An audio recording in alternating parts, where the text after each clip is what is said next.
تہجد کا وقت مبارک گھڑی ہے جب ہر شے خاموش ہوتی ہے، جب دنیا گہری نیند میں ہوتی ہے اور صرف وہ بندے جاگتے ہیں جن کے دلوں میں اللہ کی محبت اور خوف ہوتا ہے۔ یہ وہ وقت ہے جب بندہ اور رب کے درمیان ایک خاص تعلق قائم ہوتا ہے۔ یہ وہ لمحات ہیں جب اللہ کا قرب حاصل کیا جاتا ہے، جب بندہ اپنے دل کی گہرائیوں سے رب کو پکارنے کے قائل ہوتا ہے۔ اس وقت اللہ اپنے سب سے قریبی بندوں کے بیچ ہوتا ہے۔ یہ وقت صرف عبادت کا نہیں، دعاؤں کی قبولیت کا وقت ہے۔ ایک حدیث کی روایت ہے کہ اللہ اس وقت زمین کے سب سے قریبی آسمان پر ہوتے ہیں اور اپنے بندوں کو پکارتے ہیں، وہی ہے جو مجھے پکارے میں اس کی دعا قبول کروں، کوئی ہے جو مجھ سے کچھ مانگے میں اسے دوں، کوئی ہے جو مجھ سے مغفرت چاہے میں اسے بخش دوں۔ جب ہم تہجد میں اپنے ہاتھ اٹھاتے ہیں، دل سے جو بات نکلتی ہے وہ سیدھا عرش تک جاتی ہے۔ یہ وہ وقت ہے جب بندہ اور اللہ کے درمیان کوئی رکاوٹ نہیں ہوتی۔ ہماری درد بھری آہیں، ہمارے آنسو اللہ کے سامنے بیکار نہیں جاتے۔ تہجد ایک ایسی عبادت ہے جو صرف اللہ کے لیے ہے، دنیا کو نہیں دکھائی جاتی، بس اپنے اور اللہ کے درمیان ہوتی ہے۔ قرآن میں اللہ فرماتے ہیں، اور رات کے کچھ حصے میں جاگ کر اس کے ساتھ تہجد پڑھا کرو۔ یہ ایک اضافی عمل ہے، قریب ہے کہ تمہارا رب تمہیں مقام محمود پر کھڑا کرے۔ تہجد پڑھنے والا اللہ کے نزدیک کتنا مقام رکھتا ہے؟ یہ وہ عبادت ہے جو اللہ کے خاص بندے ادا کرتے ہیں۔ اس کا مقصد اللہ کے قریب ہونا اور اس کی رضا حاصل کرنا ہے۔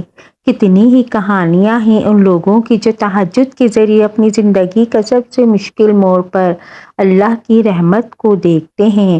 تہجد میں مانگی گئی دعاؤں کا اثر کبھی ضائع نہیں ہوتا۔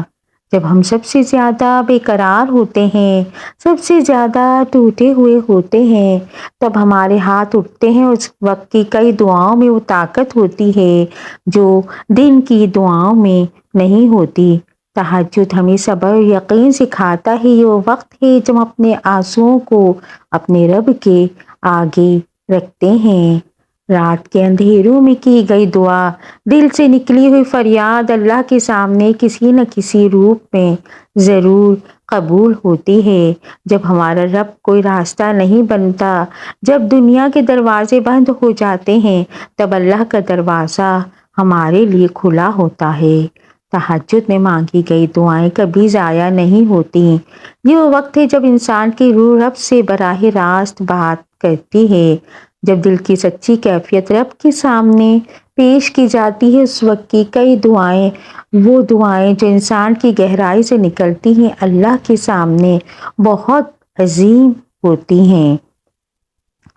چاہے دنیا کے ہر دروازے بند ہو جائیں، لیکن تہجد کا دروازہ ہمیشہ کھلا رہتا ہے۔ تہجد کی عبادت اللہ کی طرف سے ملی ہے اور یہ اللہ کا ایک خاص تحفہ ہے۔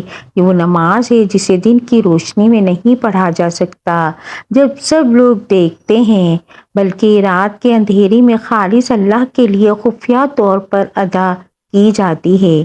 اللہ نے ہمیں سکھایا کہ جب تم سب سے زیادہ ٹوٹے ہوئے ہو، سب سے زیادہ بے بس ہو، تب اپنے رب کو پکارو، وہ تمہیں ضرور سنے گا۔ اور تہجد اللہ کے قریب لے جاتی ہے۔ یہ وہ وقت ہے جب دنیاوی مسائل و دکھ درد کو ایک طرف رکھ کر صرف اللہ کی یاد میں مصروف ہو جایا جاتا ہے۔ اللہ فرماتے ہیں، اور وہ جو رات کو اپنے رب کے سامنے سجدے و قیام کی حالت میں گزارتے ہیں۔ تہجد کی رات کا قیام بندے کو اللہ کے قریب کر دیتا ہے اور اسے دنیا کی مشکلات سے نجات کا ذریعہ بناتا ہے۔ حضرت ابن عباس سے روایت ہے کہ رسول اللہ صلی اللہ علیہ وآلہ وسلم نے فرمایا، سب سے افضل نماز فرائض کے بعد رات کی نماز ہے، تہجد کی نماز ہے۔ بہت سے لوگوں کی زندگیاں تہجد کے ذریعے بدل گئی ہیں۔ اللہ تعالیٰ ہر چیز پر قادر ہے، وہ انسان کے دل میں چھپے خواہشات کو جانتا ہے۔ تہجد میں مانگی گئی دعا چاہے فوراً قبول نہ ہو لیکن وہ کبھی رائگاں نہیں جاتی۔ اللہ خود فرماتا ہے مجھے پکارو میں تمہاری دعا قبول کروں گا۔ یہ وعدہ اللہ کا ہے۔ اللہ کبھی اپنے وعدے کے خلاف نہیں کرتا، بس ہمیں سب پر یقین کے ساتھ اپنے رب کے سامنے جھکنا ہے اور وہ ہماری دعاؤں کو ایسے طریقے سے قبول کرتا ہے جو ہمارے وہم و گمان میں بھی نہیں ہوتا۔ اس نماز میں اخلاص و دل کی سچائی سب سے اہم ہے۔ ہمیں چاہیے کہ رات کے آخری حصے میں اٹھ کر وضو کریں، 2 یا 4 رکعت نماز نفل پڑھیں اور پھر اللہ سے وہ مانگیں جو ہمارے دل میں ہے۔ اور تہجد چاہے وہ دنیاوی ہو یا آخرت سے متعلق، اللہ سب کو تہجد میں سنتا ہے اور دعاؤں کو قبول کرتا ہے۔ رسول اللہ صلی اللہ علیہ وآلہ وسلم فرماتے ہیں جب بندہ رات میں جاگتا ہے، تہجد کی نماز پڑھتا ہے تو وہ اللہ کے سب سے قریب ہوتا ہے اور اس کی ہر دعا قبول ہوتی ہے۔ ہر ایک ایسی عبادت ہے جو انسان کے دل کو مضبوط بناتی ہے، اسے اللہ کے قریب کرتی ہے، اس کی دعا کو یقین کے ساتھ اللہ تک پہنچاتی ہے۔ جب تمہیں لگے کہ زندگی میں کوئی راستہ نہیں بچا، جب تمہاری امیدیں ختم ہو جائیں، تب رات کے آخری پہر میں اٹھو، وضو کرو، اللہ کے سامنے جھک جاؤ۔